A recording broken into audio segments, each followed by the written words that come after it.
Good morning to all students. Genius public inter college की online class में आप सभी का स्वागत है। स्टूडेंट्स, आज हम लोग शब्द निर्माण प्रक्रिया के थर्ड स्टेप पर चर्चा करेंगे।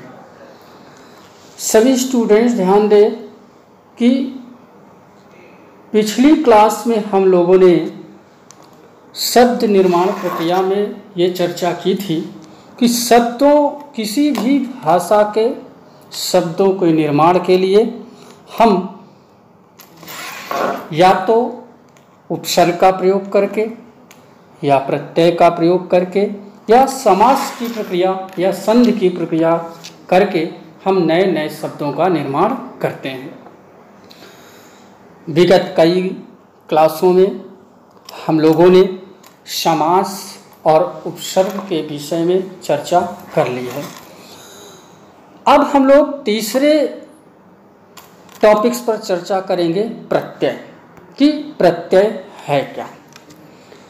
तो स्टूडेंट्स, आप लोगों को स्टार्टिंग क्लास में ही बता दिया गया था प्रत्यय और उपसर्ग की चर्चा करते समय कि जब किसी मूल शब्द के ठीक पहले किसी शब्द या शब्दांश जुड़ करके नए शब्दों का निर्माण करते हैं तो वह उपसर्ग की प्रक्रिया होती है। जस्ट इसका अपोजिट प्रत्यय में होता है। जब किसी मूल शब्द के अंत में किसी शब्द या शब्दांश जुड़ करके नए शब्द का निर्माण करते हैं तो वह प्रत्यय कहलाता है। हम लोग अपनी इस वीडियो के माध्यम से प्रत्यय के विषय में चर्चा कर रहे हैं। सभी स्टूडेंट ध्यान दें, ये आपकी परिभाषा है प्रत्यय के लिए। तो सब लोग ध्यान दें कि जो शब्दांश, ध्यान दीजिए, जो शब्दांश शब्दों के अंत में जुड़कर उनके रूप या अर्थ में परिवर्तन या विशेषता ला देते हैं और एक नए शब्द की रचना करते हैं, उन्हें प्रत्यय कहते हैं। अर्थात वे शब्द या शब्दांश, अविकारी पद जो किसी मूल शब्द के अंत में जुड़ करके एक नए शब्द का निर्माण करते हैं, उन्हें हम प्रत्यय कहते हैं। जैसे आप लोग ध्यान दें कि बुद्धि शब्द में मान प्रत्यय जोड़ करके बनता है बुद्धिमान। तो इसमें बुद्धि शब्द मूल शब्द है और मान शब्द आपका प्रत्यय होता है। अब इसके बाद उपसर्ग की तरह प्रत्ययों के भी भेद होते हैं। प्रत्यय को भेद करते समय, प्रत्यय का डिवाइडेशन करते समय हम लोग दो आधार चुनते हैं। नंबर 1 आप लोगों का हो जाता है स्रोत के आधार पर प्रत्यय और दूसरा हो जाता है प्रकृति के आधार पर।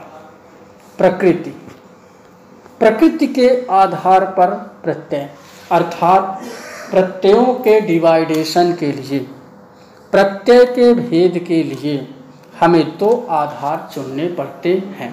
नंबर 1 स्रोत के आधार पर प्रत्यय। स्रोत के आधार पर प्रत्ययों की संख्या 3 मानी गई है। तत्सम प्रत्यय, तद्भव प्रत्यय और आगत प्रत्यय। ये 3 प्रकार के प्रत्यय आपके स्रोत के आधार पर गिनाए गए हैं। प्रकृति के आधार पर आप लोगों को 2 प्रत्यय गिनाए गए। एक तो कृत प्रत्यय, दूसरा तद्धित प्रत्यय। कृत प्रत्यय आपके धातुओं के साथ अर्थात क्रियाओं के साथ जुड़ करके बनते हैं और तद्धित प्रत्यय किसी संज्ञा या सर्वनाम पदों के साथ जुड़ करके बनते हैं। तो आज की क्लास में हम लोग सबसे पहले स्रोत के आधार पर जो प्रत्यय भेद हैं उनके विषय में पढ़ेंगे। सबसे पहले जान लेते हैं कि तत्सम प्रत्यय वे प्रत्यय जो संस्कृत में मूल रूप से प्रयोग होते हैं और हिंदी में भी बिना किसी स्वरूप के परिवर्तन के हिंदी में प्रयुक्त होने लगे, उन्हें तत्सम प्रत्यय कहते हैं। तद्भव प्रत्यय संस्कृत के ऐसे उपसर्ग जो समय परिवर्तन के साथ साथ भाषाओं के भाषा प्रवाह के साथ साथ अपने स्वरूप को बदल करके हिंदी में प्रयुक्त होने लगे, वे तद्भव प्रत्यय कहलाए।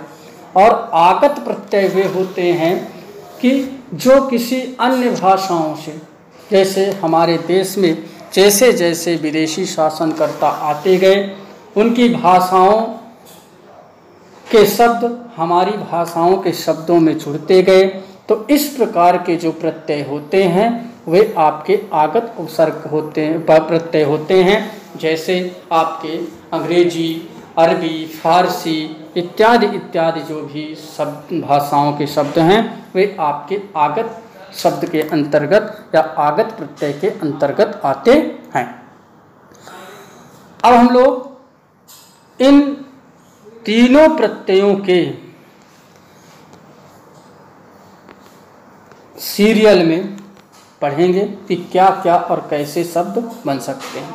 जैसे तत्सम प्रत्यय मान शब्द, मान बुद्धि शब्द में मान प्रत्यय जुड़ करके बुद्धिमान शब्द, श्री शब्द में मान प्रत्यय जुड़ करके श्रीमान, गति शब्द में मान प्रत्यय जुड़ करके गतिमान बना। अब स्टूडेंट्स ध्यान देंगे कि इनके दो टाइप्स के प्रश्न और तीन टाइप्स के आते हैं। मान लिया दे दिया गया दो तीन प्रत्यय और कहा गया कि इनका प्रयोग करते हुए किन्हीं दो दो शब्दों का निर्माण करिए। मान लिया इन्हीं चारों में से आप लोगों को दे दिया गया। अब आपको प्रयोग करना है मान प्रत्यय में बुद्धिमान, श्रीमान, गतिमान इत्यादि इत्यादि। इसी प्रकार से अगर आप लोगों को प्रश्न पूछ लिया जाए कि बुद्धिमान शब्द में प्रकृति और प्रत्यय अलग अलग कीजिए, तो स्टूडेंट्स ध्यान देंगे कि प्रकृति अर्थात मूल शब्द को हम प्रकृति भी कहते हैं। जब प्रकृति और प्रत्यय को या प्रकृति और उपसर्ग को अलग करने की बारी आए तो आप समझ जाइएगा कि आपको मूल शब्द और प्रत्यय अलग अलग करना है। तो बुद्धिमान शब्द में बुद्धि प्रकृति है और मान प्रत्यय है, अर्थात बुद्धिमान शब्द में बुद्धि शब्द मूल है और मान शब्द प्रत्यय है। इसी प्रकार से आप आ जाइए वान प्रत्यय। वेग शब्द में वान प्रत्यय जुड़ करके वेगवान, धन शब्द में वान प्रत्यय जुड़ करके धनवान, रूप शब्द में वान प्रत्यय जुड़ करके रूपवान। इसी प्रकार से त्व प्रत्यय में महत्व, गुरुत्व, लघुत्व आदि। इसी प्रकार से अनीय प्रत्यय और तव्य प्रत्यय और इसके बाद आता है एक ल्युट प्रत्यय। ल्युट प्रत्यय के जब हम व्याकरणिक प्रयोग के द्वारा जब प्रक्रिया करते हैं तो ल्युट प्रत्यय में अन बचता है और अन का ही प्रयोग होता है। जैसे गम धातु में ल्युट प्रत्यय, गम धातु में ल्युट प्रत्यय का, अब ल्युट का अन बचता है इसलिए गमन, अम्मा में स्वर नहीं आ जुड़ जाएगा तो बन जाएगा गमन। इसी प्रकार से पठन, मनन आदि ये आपके तत्सम उपसर्ग कहलाए। इसके बाद आता है आप लोगों का तद्भव। तद्भव में ई, राष्ट्र शब्द में ई प्रत्यय जुड़ करके राष्ट्रीय बना। भारती, भारत, भारतीय। इसी प्रकार ई प्रत्यय धनी, मानी, भीतरी, भीतर शब्द में ई प्रत्यय भीतरी, नी चांदनी, चांद शब्द में नी प्रत्यय जुड़ करके चांदनी बना। इसी प्रकार से आप लोगों का शेर शब्द में शेरनी, आन उपसर्ग, उड़ान, कटान आदि। इसी प्रकार से आप लोगों का आता है विदेशी अर्थात आगत प्रत्यय। आगत प्रत्यय में मंद, फिक्रमंद, फिक्र शब्द में मंद प्रत्यय जुड़ करके फिक्रमंद बना। जरूरतमंद, जरूरत शब्द में मंद प्रत्यय जुड़ करके जरूरतमंद। इसी प्रकार से आप लोगों का नाक, खौफनाक, दर्दनाक, खतरनाक। इसी प्रकार से खाना, तोप खाना, हाथी खाना इत्यादि इत्यादि। दार प्रत्यय, किराए शब्द में दार प्रत्यय जुड़ करके किराएदार। पेल शब्द में दार प्रत्यय पेलदार इत्यादि इत्यादि। तो स्टूडेंट्स, आज की क्लास में हम लोगों ने प्रत्यय के विषय में पढ़ा कि प्रत्यय हमारे किसी भी मूल शब्द के अंत में जुड़ करके नए शब्दों का निर्माण करते हैं। स्रोत के आधार पर 3 प्रत्यय, तत्सम, तद्भव और आकर। नेक्स्ट क्लास में हम लोग प्रकृति के आधार पर जो कृत प्रत्यय और तद्धित प्रत्यय पढ़ेंगे और स्रोत के आधार पर तत्सम, तद्भव और आगत उपसर्ग जो हैं उनको थोड़ा सा और भी डीपली अध्ययन करके हम लोग आगे की ओर बढ़ेंगे। तो आज के लिए क्लास यहीं तक। Thank you. Have a nice day.